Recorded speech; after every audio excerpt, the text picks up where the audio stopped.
Escucha Conectados, episodio 18, temporada 4, con Mario Portillo, diputado de Libre. Moderado por la periodista Marilyn Méndez. Elimina los 5 tipos de dolor con Iboprodol Ultra. Fórmula única. Hola amigos, bienvenidos a Conectados, una semana más, con mucha información, de mucho interés a nivel nacional, a nivel internacional. Y hoy vamos a conversar con un diputado muy joven, un diputado propietario de Intibucá por el Partido Libertad y Refundación. Mario Portillo, bienvenido, diputado. Bien, muchísimas gracias por la invitación, gracias por estar aquí. Sin duda, estar en Conectados es sumamente importante para nosotros poder expresarle a la población y sobre todo a un segmento de juventud que escucha y que necesita tener el contexto político de la realidad nacional. Sí, quiero contarles que son varios diputados de Libre que hemos invitado, pero no todos son tan accesibles como el diputado Mario Portillo, que de inmediato pongámonos de acuerdo, agendemos, que yo con gusto voy. Gracias por eso. No, para nosotros no, aprovechar las oportunidades de podernos dirigir a un gran segmento de la población nacional, sin duda sería desaprovechar la oportunidad, y sobre todo con Radio América, que es escuchado, en el caso nuestro, en el departamento de Intibucá, donde nuestra población, décadas, toda una vida escuchando e informándose a través de Radio América, para nosotros sumamente importante y agradecidos por la invitación. Qué bueno, y ahora en estas plataformas digitales, ¿verdad? Nosotros liderando los podcasts, ¿verdad? A nivel nacional, así que vamos a platicar de muchas cosas, de Libre, de la consulta popular, de la constituyente, del Ministerio Público, pero antes, ¿cómo está esa calle? La última vez que yo fui a Intibucá, hecha pedazos. La calle La Esperanza al Ciguatepec, 67 kilómetros de carretera que totalmente destruida, un abandono total. Lamentablemente durante 12 años se nos dijo, cada año la calle se va a hacer, el siguiente año se va a hacer de nuevo. Sin embargo, una vez que llega la presidenta Xiomara Castro de Zelaya, el año pasado se iniciaron las diligencias, la licitación, y la carretera ahora ya comenzó. Han avanzado, yo creo que en este momento ya son alrededor de unos 15 kilómetros de concreto hidráulico de más de 30 centímetros de espesor, una carretera diseñada para que dure décadas, y sobre todo el hecho de que se está trabajando con calidad, y era lo que el pueblo demandaba. Yo creo que la carretera La Esperanza Ciguatepec es la columna vertebral de la economía de Occidente, porque no solo se va para Intibucá, sino que también a Lempira, a Copán, a Ocotepeque, la gente que va al sector fronterizo con la República Hermana de El Salvador. Así que eso es una de las cosas más importantes. La carretera está. Había dudas cuando se anunció que se iba a hacer. Todo el mundo decía, bueno, ¿cuándo se va a comenzar? Cuando ya está la licitación. Después decían, ¿cuándo van a estar las máquinas? Hasta que finalmente la gente vio la maquinaria y vio el concreto en la carretera. Hasta ese momento creyó que la carretera se iba a hacer, y ahora es una realidad. Qué buena noticia. Sí, gracias. Porque fíjense que La Esperanza es uno de los municipios altamente turísticos del país, pero por esa carretera muchas personas han dejado de visitarla, ¿verdad? Sí, lamentablemente incluso muchas vidas se perdieron producto del mal estado de la carretera, porque la gente, por evitar lógicamente caer en un bache, perdían el control del vehículo, se estrellaron. Lamentablemente se perdieron muchas vidas, pero ahora ya podemos decir que para el resto de la población ya va a ser una realidad la carretera. Qué buena noticia, de verdad que sí. Bueno, diputado, primera vez en el Congreso Nacional, cuéntenos cómo fue su llegada. Bueno, es primera vez en el Congreso de la República. Al inicio un poco complicado, difícil entender cómo se mueven las fuerzas políticas dentro del Congreso, pero creo que hay que aprender a adaptarse a lo bueno y hacer valer las situaciones donde los principios deben de prevalecer. El Congreso de la República para mí es una situación de desenvolvimiento. Tantas fuerzas políticas, no es lo mismo estar en una Secretaría de Estado que estar en el Congreso de la República, donde prácticamente tiene que lidiar día a día con las fuerzas opositoras, el Partido Liberal, Partido Nacional, PSH, Democracia Cristiana, y que no es fácil entenderse. Es fácil entender desde una secretaría que usted da una orden. En el Congreso no. En el Congreso se requiere los consensos, y definitivamente este Congreso ha sido uno de los congresos donde más conflicto ha habido, porque las fuerzas políticas están técnicamente equilibradas. Nadie tiene la mayoría absoluta para poder imponerse sobre otras fuerzas políticas. Difícil. Y hablando de Libre, todos sabemos que hay una división, o hubo una división, ahora se ven bastante unidos. ¿Cómo manejó todo eso? ¿Qué tan difícil fue para usted, siendo nuevo en el Congreso y tener que agarrar un bando dentro de su mismo partido? Fíjense que fue una decisión, al inicio para mí no fue difícil. Yo estaba con una posición en la que sentía de que apoyar a un miembro del partido, en este caso a Jorge, para optar a la presidencia, Jorge Calix, era apoyar al mismo partido. Sin embargo, fue un costo político bastante alto. La mayor parte de la militancia del partido no vio con buenos ojos, aunque nuestro objetivo no era dañar la orden de la presidenta, nuestro objetivo no era que se viera mal el inicio del gobierno, el objetivo era como hacer valer que el Libre tuviera su presidente del Congreso. El tiempo me ha enseñado, y yo creo que el tiempo ha dicho algunas cosas correctas, otras cosas incorrectas. Sé que en política vale mucho la lealtad, y en este caso la presidenta exigía eso, en un inicio, la lealtad con respecto a respetar la decisión que ella había tomado. Sí le puedo decir que en este momento yo estoy muy claro de que cómo ha ejercido la presidencia del Congreso el ingeniero Luis Redondo, para mí personalmente es la correcta.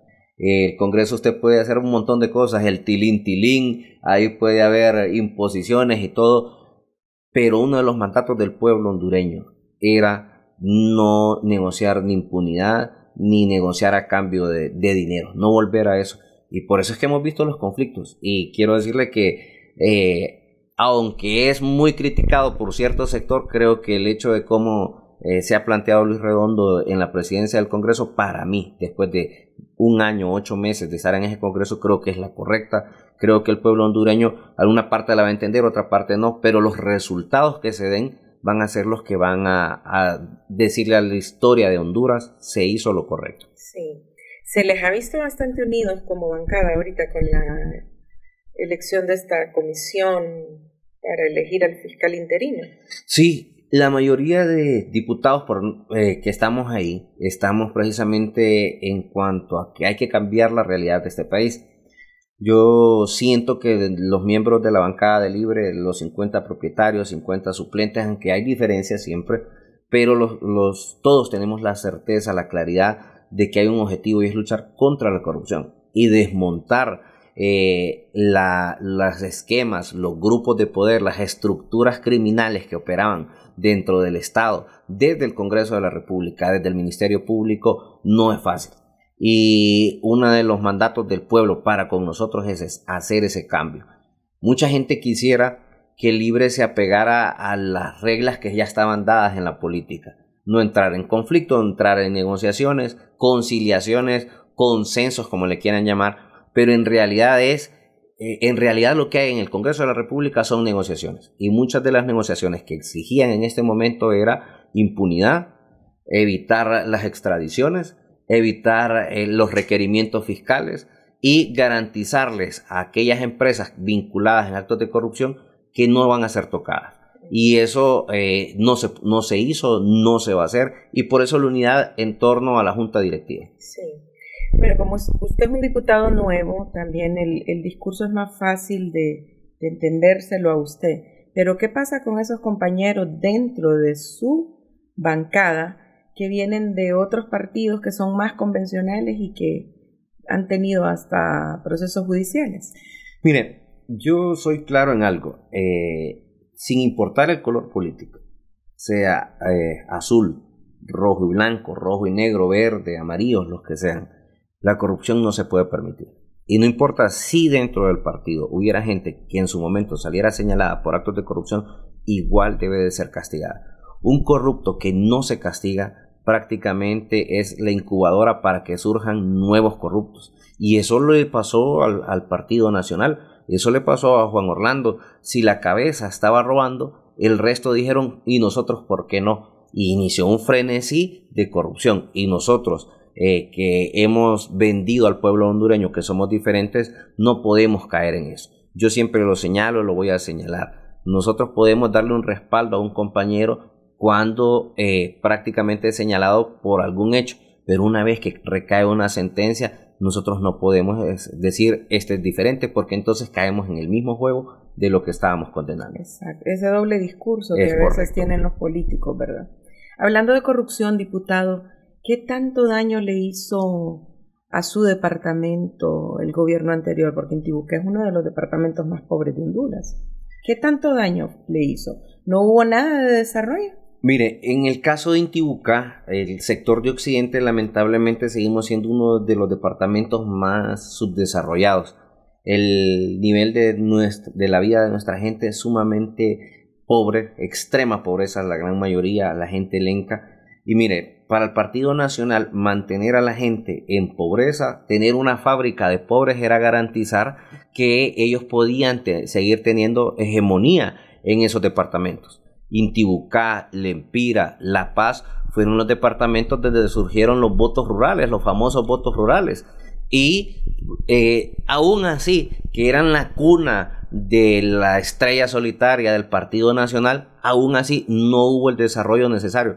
Porque es fácil, cuando a la gente se le mantiene en pobreza, en ese momento la gente va a seguir creyendo en discursos vacíos, en prácticamente a cambio de nada, a cambio de saliva, a cambio de palabras, pero los resultados no se miraban.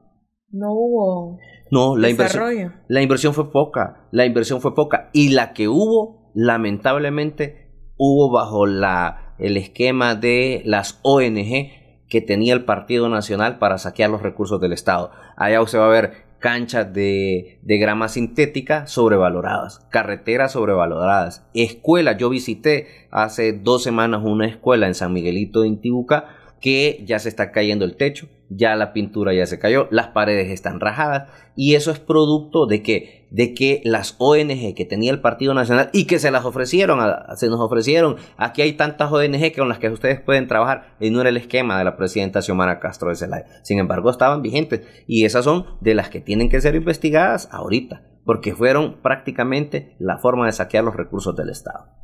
Me hizo recordar los votos rurales de Occidente, de su departamento. ¿Llegaron? ¿Existen o no existen esos votos rurales? No existen. Realmente, en el caso de Intibucá, siempre el Partido Nacional, no podemos negar que ha sido la primera fuerza política, pero no para cambiar un 5% de la tendencia nacional. Jamás se iba a cambiar. Lógicamente fue el discurso que estaba respaldado en aquel momento por la gente del Tribunal Electoral. Fue la forma de venderle al pueblo hondureño, es que ya somos fuertes, y de allá faltaba el conteo de votos, y eso hizo el cambio en el país. Pero no, en realidad no existieron, y producto de eso, en este proceso electoral, perdieron un diputado. Ellos siempre, históricamente, mantenían 2 diputados. Ahora perdieron un diputado. ¿Verdad? Ahora somos 3 diputados, uno de Libre, uno del Partido Nacional y uno del Partido Liberal. Están divididos. Ahora las 3 fuerzas políticas están equilibradas en el departamento. ¿Y cómo trabajan por el bienestar del departamento? ¿O lo hacen individualmente? Mire, en un momento se esperó que se trabajara en conjunto. Hemos votado en conjunto en algunas cuestiones a favor del departamento. Sin embargo, ahorita que está polarizado el ambiente, lógicamente tanto el Partido Liberal y el Partido Nacional, que se han atrincherado en el denominado BOC, entonces ahora en el departamento las cosas se mantienen cada quien realizando sus propias actividades. El Partido Liberal hace sus actividades políticas, alguna cuestión de ayuda, el Partido Nacional se mantiene así expectante, y en el caso nuestro, que trabajamos en gestión directa con el gobierno de la presidenta. Sí, ¿y qué tal ha sido el apoyo, hablando de esas gestiones para su departamento? ¿Hay subsidios, subvenciones, le llamaban también?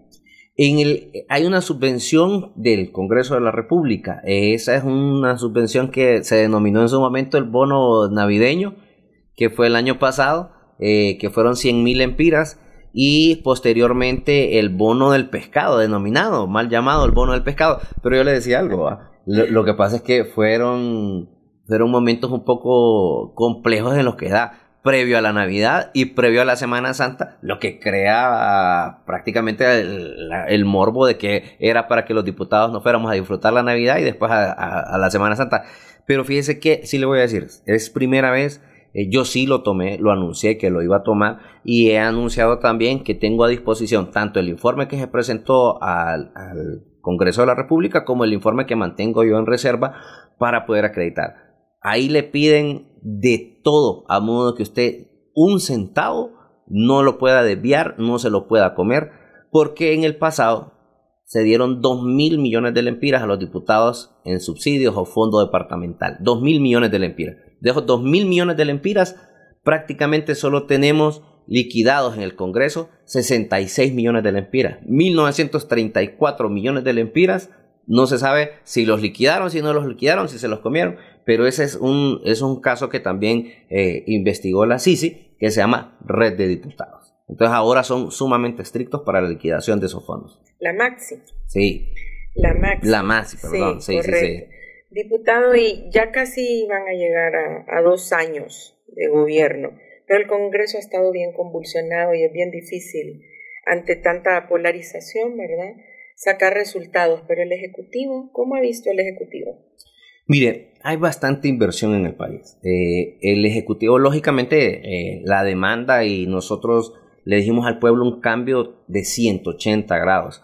Esos cambios requieren, lógicamente, el respaldo desde el Congreso. Y hay algunas cosas que no hemos logrado respaldar al Ejecutivo por la cuestión que está polarizado. Pero le voy a poner un ejemplo. Cuando nosotros llegamos al gobierno en Intibucá, son 17 municipios. De esos 17 municipios se entregaban 5.000 bonos tecnológicos. Entonces ya decíamos nosotros, divida 5.000 bonos tecnológicos entre 17 municipios, no se llegaba a entregar mucho. Eso fue el año pasado. Este año pasamos de 5.000 bonos tecnológicos a 23.000 bonos tecnológicos, a 23.000 agricultores. Después se le entregó a 22.500 productores de café y a más de 18.000 productores de papa que se les da el insumo. Eso es una en agricultura. Se han hecho casas mayas, donación del bono ganadero, se está la inversión en las carreteras, se está haciendo inversión en todos lados. Lógicamente la demanda es grande porque hubo un abandono bastante fuerte. La gente espera los centros de salud, que las carreteras estén bien, que podamos llegar en cuestiones de infraestructura. Todavía hay un gran camino que recorrer. Siento que se ha hecho bastante, pero que podemos mejorar más. Estos 2 años son cruciales, no porque es proceso electoral ni porque se acercan las elecciones. Son 2 años para poderle demostrar al pueblo hondureño que se puede hacer la diferencia. Ya lo saben, pero se requiere más. Principalmente los que votaron por la alianza, ¿verdad? Fíjese que ahí hay una diferencia, y esto sí quiero ser testigo porque nos cae fuerte a nosotros como diputados. La gente a veces espera que uno ayude solo a los del partido o los que votaron por uno, pero hay una orden de la presidenta y la orden es darle la ayuda a todos, sin importar el color político. Se han entregado 1.300 becas para primero a séptimo nivel, sin preguntarle por quién votó o por quién va a votar o por quién va a trabajar. El bono tecnológico no se le pregunta si es de un color o de otro, se le entrega a la gente que más necesita con tal cumpla con los requisitos bajo los cuales se dan las ayudas. Y la gente ha visto con buenos ojos eso. Podemos, por ejemplo, hablar de que a los alcaldes nosotros tenemos 4 alcaldes liberales, 3 alcaldes de Libre y 10 del Partido Nacional. A todos se les ha dado 2 millones de lempiras para que puedan reparar carreteras. Lógicamente hay alcaldes que jamás van a decir que son fondos del gobierno de la presidenta Xiomara Castro. Es fondos de la alcaldía, nosotros los gestionamos. Pero se ve la diferencia. Cuando el Partido Nacional estuvo, si era del Partido Nacional, sí le daban. Si la alcaldía pertenecía a otro partido, no le ayudaban, con el único efecto de que la población dijera, este es un mal alcalde. Y eso lo ha cambiado la presidenta. ¿En esas entregas no pasan el censo electoral ustedes? No, de ninguna manera. Y eso sí le puedo decir fielmente que no se pasa. Y la gente que está en el departamento sabe que no se ha pasado. Incluso hay un costo político porque hay gente que le dice, bueno, diputado, ¿y cómo es que ayudan a aquellos que ya recibieron?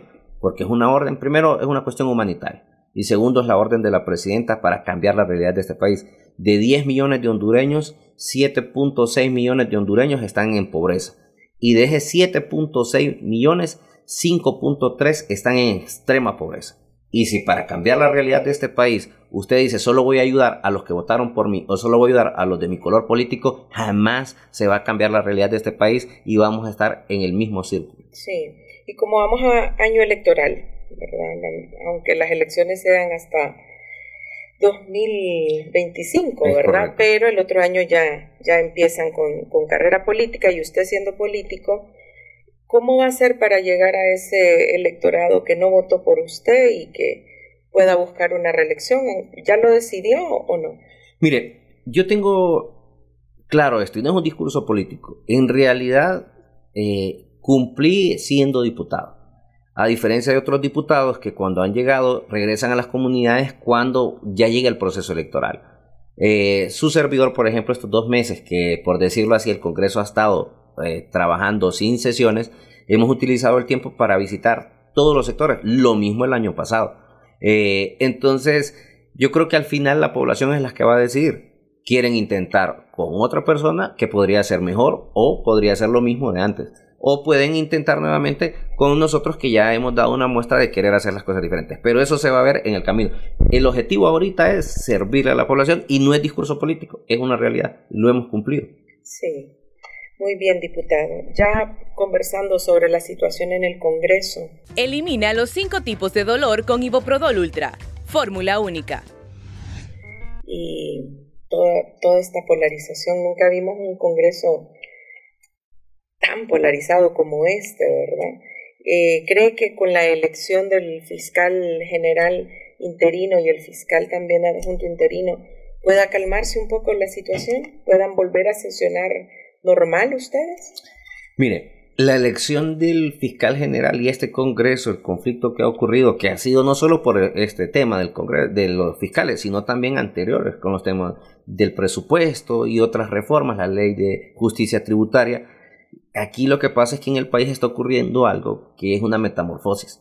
Aquí se está desmontando la narcodictadura. Y aunque suene un poco chocante para algunas personas, es técnicamente lo que está ocurriendo. Se está desmontando una estructura criminal que estaba arraigada en el Estado. Una estructura que servía para saquear. Aquí hay gente que nosotros conocemos, que entraron sin nada y durante 12 años se volvieron potentados económicos.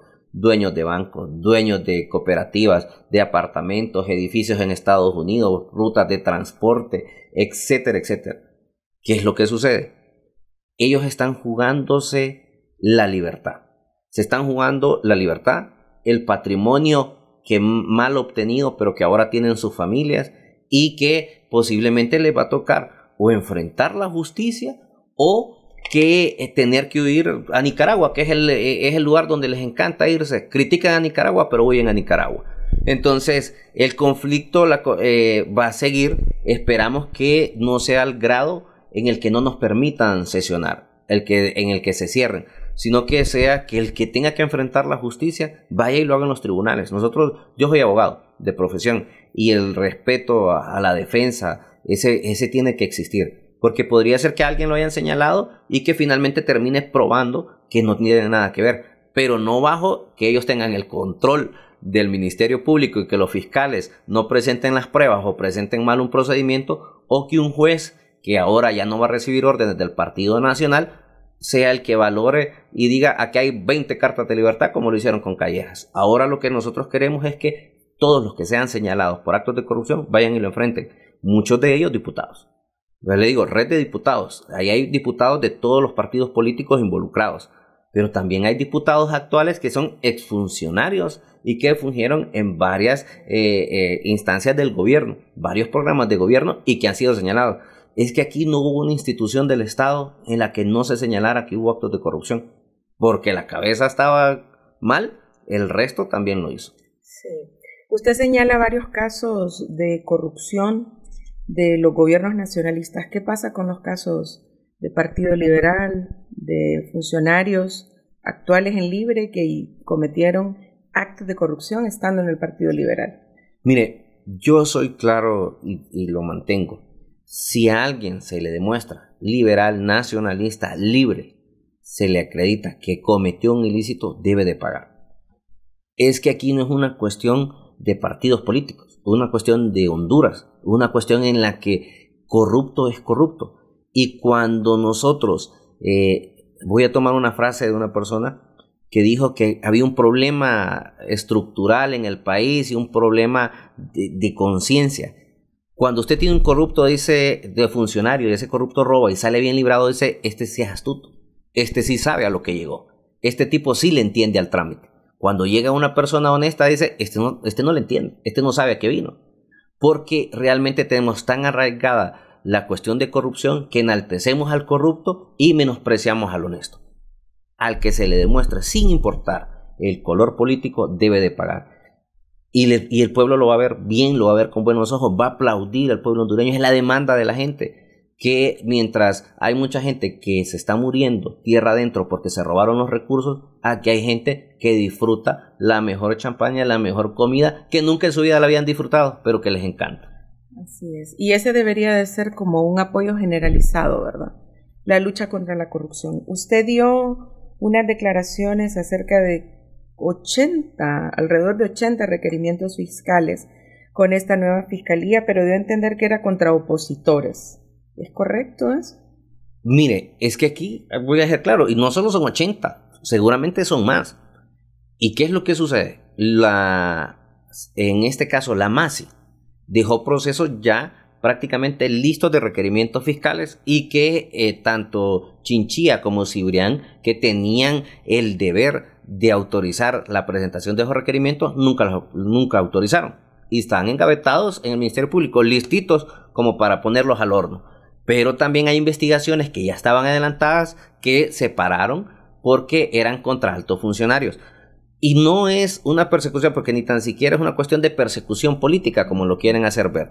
Vi las declaraciones de varios diputados de oposición diciendo es persecución política. No, la justicia, la aplicación de justicia no es una persecución política. Es precisamente hacerle justicia y castigo al delincuente, al corrupto. ¿Por qué dije 80? Porque si usted hace cuenta, Coalianza, la ANE, el SANA, la alcaldía municipal, el Trans 450, las carreteras, Palmerola, etcétera, etcétera, todos estaban vinculados y señalados en actos de corrupción. Y ahí no solo es uno, ahí son muchos funcionarios. ¿Y por qué la oposición? Pues ¿quién gobernó los últimos 12 años? El Partido Nacional. ¿Quiénes están de diputados que recibieron fondos? Exfuncionarios y exdiputados o actuales diputados. Entonces no es una cuestión de persecución política, es una cuestión de la realidad, que ellos se vieron vinculados. ¿Por qué no pudimos escoger el fiscal con 86 votos cuando se requería? Porque precisamente estaban pidiendo impunidad, estaban pidiendo que no se les castigara, estaban pidiendo que les dieran el director de fiscales, le estaban pidiendo a el fiscal adjunto y que éste les garantizara que sus actos de corrupción no fueran presentados a los tribunales de justicia. No va a ser persecución, va a ser una realidad que aquellos que le robaron al pueblo hondureño deben de ir a pagar por esos crímenes. El fiscal interino dijo que no eran alrededor de 80. Sí, yo vi las declaraciones de él. Pues lógicamente él todavía no tiene el listado oficial. Pero cuando nosotros hacemos una breve reseña de lo que yo le digo, todas las instituciones vinculadas con actos de corrupción, no solo van a ser 80, van a ser más. Más de 80. Y le puedo asegurar algo.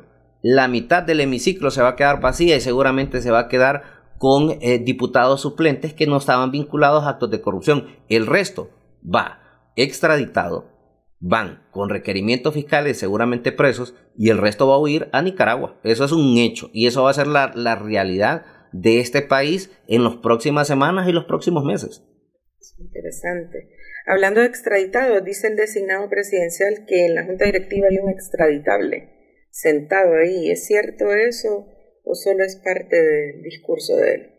Pues es que en la cuestión política siempre todo el mundo trata de sacar pecho, ¿va? Y decir, tengo esta información. El detalle es poder dar un nombre, decir, esta persona está lista para extradición.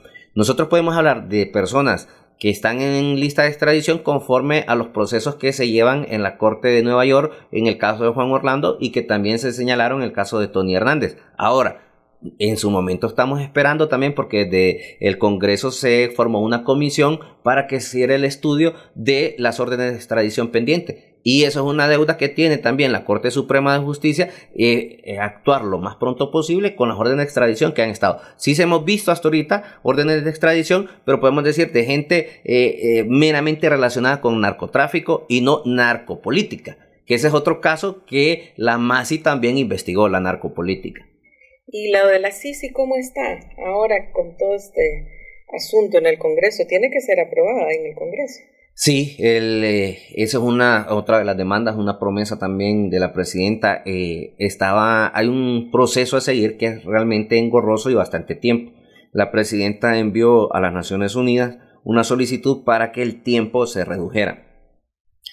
Pero, lógicamente, del Congreso de la República no hay voluntad de la oposición para que venga la Sisi, que nosotros la queremos con uña y dientes, y que el Ministerio Público podamos hacer las reformas constitucionales necesarias para que el Ministerio Público no sea el único que tenga el monopolio de la acusación política, sino que la Sisi venga con la facultad de poder presentar los requerimientos fiscales. Ahora, yo sí estoy claro, con Joel Zelaya tenemos la certeza de que va a trabajar vinculado con cualquier, en este caso la Sisi, si de venir, para poder presentar los requerimientos fiscales.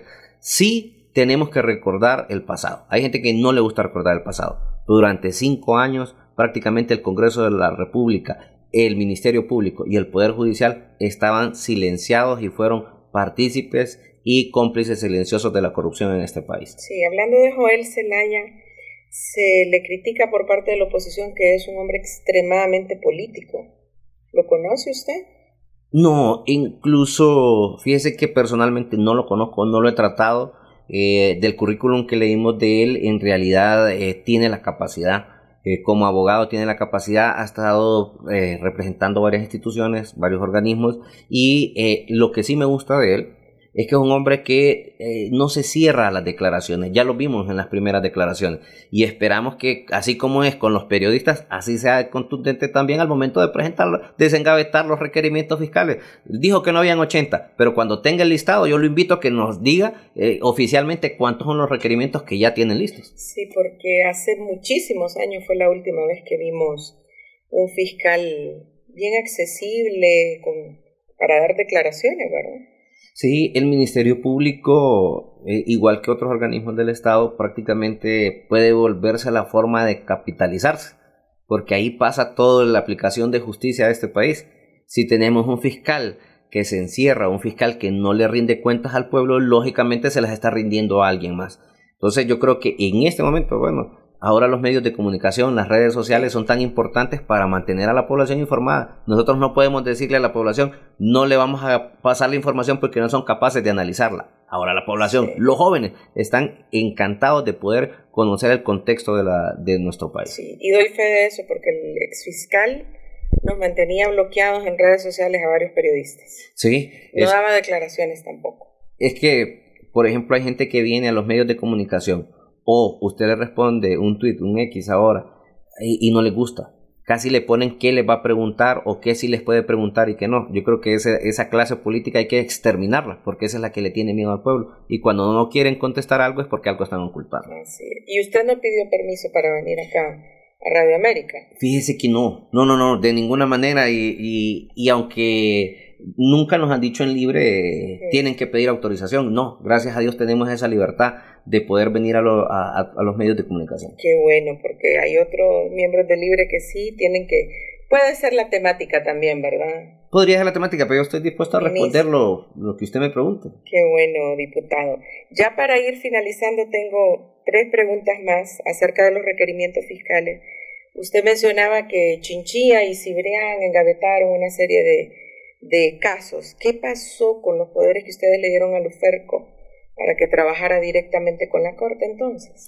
Fíjese que es una excelente pregunta. La UFERCO pidió que se autorizara, que se le dieran poderes para evitar que el fiscal general pudiera coactar su accionar con respecto a los requerimientos fiscales. Y eso sí lo tiene luz verde, porque lo autorizamos desde el Congreso de la República. Pero también la UFERCO solicitó un presupuesto para poder actuar. Y ahí estábamos en deuda porque ese presupuesto todavía este año, a inicios de año, no se había transferido al UFERCO. Y hay quienes criticaban y decían, ¿por qué quieren darle un presupuesto extra o alterno al UFERCO? Mire, lo que se invierta para luchar contra la corrupción, dígase 1.000 millones, 2.000 millones, 3.000 millones, no son comparados con la cantidad de millones que se van en corrupción y que se han ido en este país por corrupción. Entonces, invertir la lucha contra la corrupción es sembrar en tierra fértil, porque así es la única forma de acabar con esto. Entonces, creo que esa deuda sí la teníamos y espero yo que desde el Congreso de la República, que se autorizó, y que la secretaria de Finanzas, Rixi Moncada, pueda hacer las transferencias correspondientes. ¿Fue problema de presupuesto entonces? De presupuesto, pero tenían luz verde para presentar. Bueno, ahí está el caso de Pepe Lobo. Que Pepe Lobo salió vinculado junto con Juan Orlando en otro caso que la UFERCO presentó. Perfecto. Otro tema, diputado, a nosotros nos preocupa mucho los casos de misoginia que se han dado en el Congreso Nacional, como nunca antes, varias diputadas agredidas por compañeros suyos, por otros miembros de otros partidos. ¿Cómo ha visto este tema?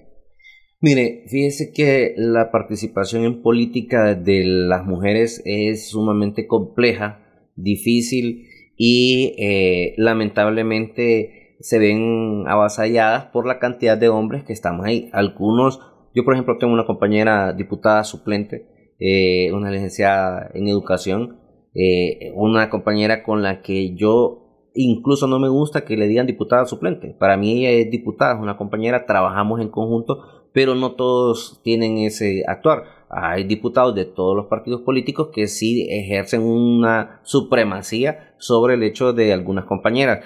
Ha ido cambiando. Lo importante es que cuando ha surgido un hecho de estos, las compañeras han ido y han presentado los procesos. Eso hace que una persona que está un poco agresiva para el sexo femenino se vea limitada, porque antes era callar. Ahora ya no se calla y eso es importante, creo que eso es un avance y el resto nos queda a nosotros para no actuar de esa forma. Sí, y no es solo en este congreso, ¿verdad? De congresos anteriores se dieron algunos casos y hemos tenido a varias diputadas acá, incluso estamos esperando la visita de una de sus compañeras que ya está en proceso judicial por una querella, ¿verdad? Y sí hemos visto cómo de manera desmedida se ha dado estos casos. Bueno, y concluyendo, ya estamos listos para la constituyente. Ahí decía Gilberto Ríos por ahí, cuando quieran. La constituyente es un tema complejo para la población. Es un tema hasta de miedo para algún sector de la población. Mire, aquí se dijo que durante 13 años se le dijo a la población, venía el comunismo, que el socialismo, que nos íbamos a volver otra Cuba, otra Venezuela, y con ese discurso prácticamente se atemorizaba. Ahora el discurso es que se quiere disolver el Congreso para montar una constituyente. Yo creo que el ambiente político para montar una constituyente no se ha dado en el país. Falta mucho. Sí, una gran parte de la población ha despertado. Y la constituyente no es nada más que volver a crear una constitución. Hay muchas cosas como abogado que le puedo decir que en la constitución han quedado desfasadas y que nosotros necesitamos cambiar esa, porque la constitución es un libro que le vende un cuento, una utopía, un cuento de hadas de todos los derechos que tienen los hondureños. Sin embargo, ¿cómo se ejecutan esos derechos? Tenemos que cambiar eso, pero no hay ambiente político libre. Siempre ha dicho que quiere la constituyente, con la cuarta urna se había dicho de la constituyente, la consulta, pero sigo creyendo que no hay ambiente en este momento para que se haga el llamado a una constituyente, ni mucho menos disolver el Congreso. Creo que al final es el discurso de miedo, es el discurso para la otra parte de tener a la población en ese vinilo, en esa cuestión de ascuas, de qué es lo que va a pasar, qué es lo que se viene. Me han preguntado a mí en el departamento, ¿es cierto que los de Libre quieren disolver el Congreso porque van a montar la constituyente? No es cierto. Y que creo que cuando eso suceda, si en algún momento llega a suceder, la población va a ser más consciente, más preparada para qué es lo que se quiere. Sí. Diputado, le agradecemos su visita, lo vemos bastante joven. Gracias, de verdad muy agradecido por la oportunidad. Ya tengo mis años, pero nos mantenemos aquí siempre alegres y contentos. Al final no hay que enojarse. En política no se enoja porque el que se enoja pierde y se envejece. Así es. No, y el Congreso necesita gente joven también. Le agradezco. Definitivamente. Muchos éxitos. A la orden. Gracias a ustedes. Seguimos aquí innovando en Radio América con las plataformas en Spotify, en Deezer, en Apple Podcast también, en Google Podcast, en YouTube Podcast. Ahí nos puede encontrar este podcast Conectados. Salimos todos los jueves en vivo con mucha información, ¿verdad? Mi nombre es Marilyn Méndez, hasta pronto. Elimina los 5 tipos de dolor con Iboprodol Ultra, fórmula única. Encuéntranos como Podcast Radio América HN en Spotify, Deezer, Apple Podcast, Google Podcast. Podcast Radio América HN.